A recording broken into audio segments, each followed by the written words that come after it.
Il est minuit dans l'Arctique et un rugissement secoue votre igloo. Un ours polaire de 700 kilos est à quelques mètres de votre famille, reniflant votre nourriture. Panique? Pas les Inuits. Ils ont transformé ces monstres de glace en voisins gérables avec des astuces qui vous laisseront glacer. Aujourd'hui, nous suivons Kalik, un chasseur inuit de Nunavut, en 1850, alors qu'il fait face à l'un des prédateurs les plus mortels de la planète. Vous découvrirez comment les Inuits utilisaient le vent comme radar, construisaient des igloos à l'épreuve des ours et transformaient chiens et lances en leurs boucliers. De plus, nous vous expliquerons pourquoi leur sagesse est cruciale dans notre monde actuel. Restez jusqu'à la fin pour une astuce qui pourrait vous sauver lors de votre prochaine aventure, ou du moins lors d'une mauvaise journée. C'est une aube grise à Nunavut, hiver 1850. Le ciel s'éclaire à peine et l'air, à moins 40 degrés Fahrenheit, coupe comme un couteau. Kalik, un chasseur inuit de 25 ans, marche sur la toundra, ses bottes en peau de phoque crissant sur la neige. Son souffle forme des nuages de cristal qui brillent sous la faible lumière de la lune. Dans son sac à dos, en peau de caribou, il porte un couteau ulu et sa lance Nuluk. Mais son arme la plus puissante est le savoir hérité de son grand-père, Apouti. Kalik ne cherche pas seulement de la nourriture. Sa mission est de protéger sa femme Anik, son jeune fils Nunik, et sa communauté des ours polaires, des bêtes de 700 kilos avec des griffes comme des dagues et un flair capable de détecter un phoque à 30 km. Les Inuits étaient les Sherlock Holmes de l'Arctique, lisant la nature comme un livre ouvert. Kalik mouille son doigt et le lève au vent, sentant sa direction. « Le vent est notre espion », dit-il, avec un sourire caché sous sa capuche. Pourquoi est-ce crucial? Parce qu'un ours polaire a un odorat 100 fois plus puissant que celui d'un humain. Si vous êtes contre le vent, vous êtes une enseigne lumineuse pour un ours affamé. Kalik s'assure de se déplacer avec le vent, devenant invisible à l'odorat du prédateur. Parfois, il construit de petits monticules de neige et observe comment le vent déplace les flocons, révélant des courants cachés qui pourraient trahir sa position. Une nuit, alors qu'il traquait des caribous, il remarqua un monticule qui vibrait étrangement. C'était le souffle d'un ours caché derrière une dune de neige. « Si l'ours te voit en premier, tu as déjà perdu », lui avait appris Apouti. Kalik est aussi un maître des traces. Chaque empreinte dans la neige raconte une histoire. Des empreintes profondes indiquent un gros ours, jusqu'à 1500 livres. Une ligne droite signifie qu'il chasse, le museau collé au sol. Des empreintes erratiques suggèrent un ours détendu, peut-être curieux, mais pas agressif.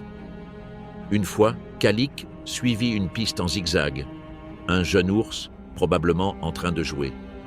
Il décida de le contourner, évitant une rencontre inutile. Il écoute aussi la respiration. Un grognement bas et constant signale la curiosité. Des halètements rapides, la peur, un rugissement profond, un danger imminent. L'Arctique parle, mais il faut savoir écouter, dit Kalik, ajustant sa capuche alors que le vent hurle. Ses compétences, transmises de génération en génération, étaient plus que des astuces. Elles étaient la différence entre la vie et une étreinte mortelle d'un ours polaire. Un instant. N'est-ce pas fou que les Inuits utilisaient le vent comme un radar anti-ours? Pensez-vous que vous pourriez survivre à une rencontre avec un ours polaire? Commentez « courageux » si vous feriez face, ou « je cours » si vous détaleriez. Abonnez-vous et activez la cloche pour plus d'astuces arctiques qui pourraient vous sauver la vie. Kalik retourne au campement, où Anik coupe un omble chevalier avec son ulu, tandis que Nunik joue avec un os de phoque, imitant les grognements d'un ours. L'odeur du poisson remplit l'air, une invitation dangereuse dans l'Arctique. Un ours polaire peut sentir un dîner à des kilomètres, et dans un endroit où votre corps brûle 6000 calories par jour pour rester au chaud, perdre de la nourriture n'est pas une option. Les Inuits, comme Kalik, ont transformé le contrôle des odeurs en une science digne d'un laboratoire d'espions. Ils ne stockent jamais de nourriture près de l'igloo. Kalik construit des entrepôts surélevés à 200 mètres du campement en utilisant des blocs de glace empilés comme une forteresse. Il les place toujours dans le sens du vent pour que l'odeur du poisson ou de la viande de caribou n'attire pas un ours curieux. Une fois, un ours trouva un entrepôt, détruisant un tas de poissons séchés. Il a perdu un dîner, mais nous en avons sauvé 2, rit Kalik, se souvenant comment il avait dispersé la nourriture dans 3 cachettes. Annick ajoute « C'est comme jouer à cache-cache avec un détective de 700 kilos. » La cuisine est un autre champ de bataille. Annick prépare la nourriture dans une hutte de neige séparée, avec des tunnels de ventilation qui dispersent l'odeur comme un système d'échappement ninja.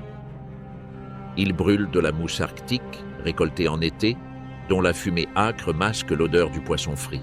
« Nous sommes comme des chefs avec un ours comme critique gastronomique », plaisante Annick en attisant le feu. Les lampes à graisse de phoque, qui donnent lumière et chaleur à l'igloo, sont placées stratégiquement pour que le vent emporte leur odeur pénétrante. Pendant les tempêtes, Kalik et son frère Taktou construisent des barrières de neige en zigzag, brisant la trace de l'odeur comme s'il s'agissait d'un code crypté. Une fois, Nounik vit un ours renifler à proximité, mais la barrière le désorienta et il s'éloigna en grognant. « On a vaincu le super flair !»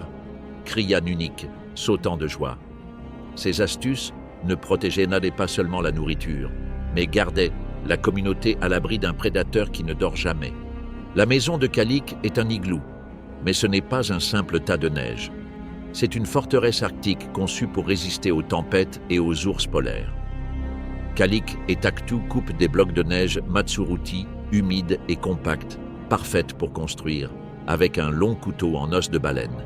Chaque bloc, de 3 pieds de long et 1 pied de haut, est placé en cercle qui se rétrécit vers le haut, formant un dôme si solide qu'il peut supporter le poids d'un ours de 700 kg.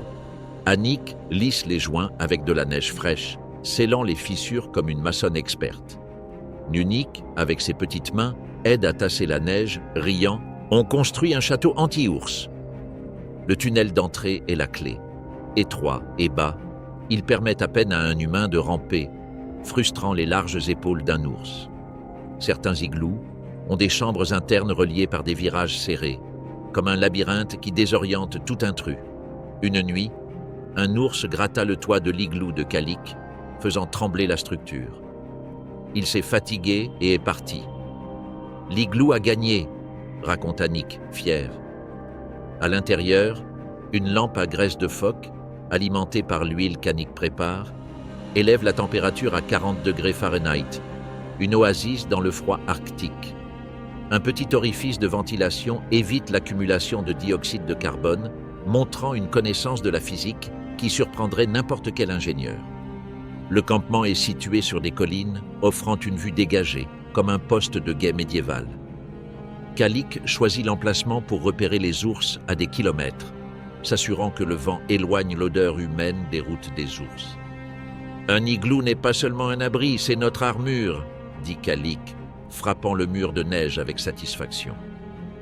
Une fois, un ancien du campement raconta comment un igloo résista à une ours avec ses petits, qui fit demi-tour après avoir échoué à entrer.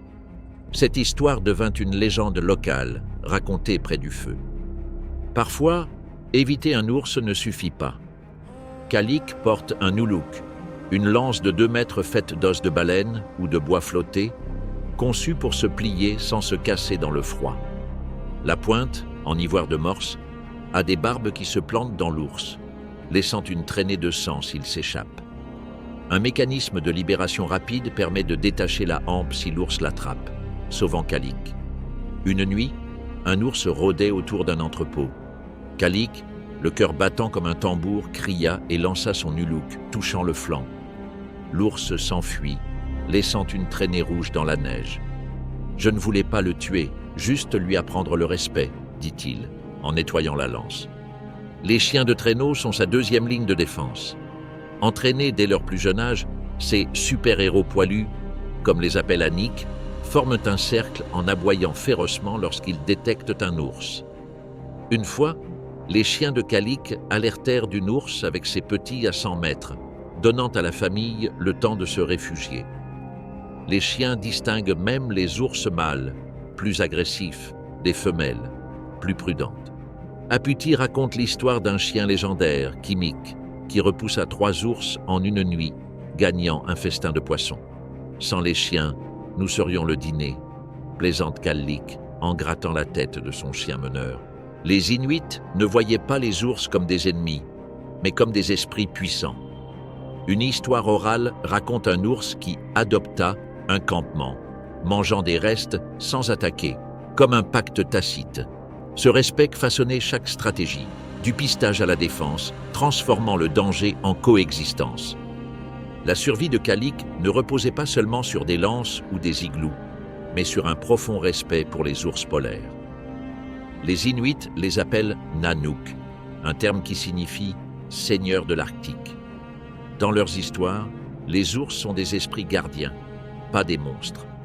Aputi a enseigné à Kallik que chasser un ours n'était justifié que pour protéger la vie ou la nourriture, et toujours avec gratitude. Après une chasse, ils offraient un morceau de viande à l'esprit de l'ours, un geste de respect. Si tu honores l'ours, il te respecte, dit Aputi, en sculptant une amulette en os. Ce respect s'étendait à la communauté. Les Inuits partagèrent la viande d'ours dans le cadre du Ningiktuk, s'assurant que tous, des anciens aux enfants, aient de la nourriture. Une fois, Kallik donna la moitié d'un ours chassé à une famille voisine qui avait perdu son entrepôt. Dans l'Arctique, partager, c'est survivre, dit-il.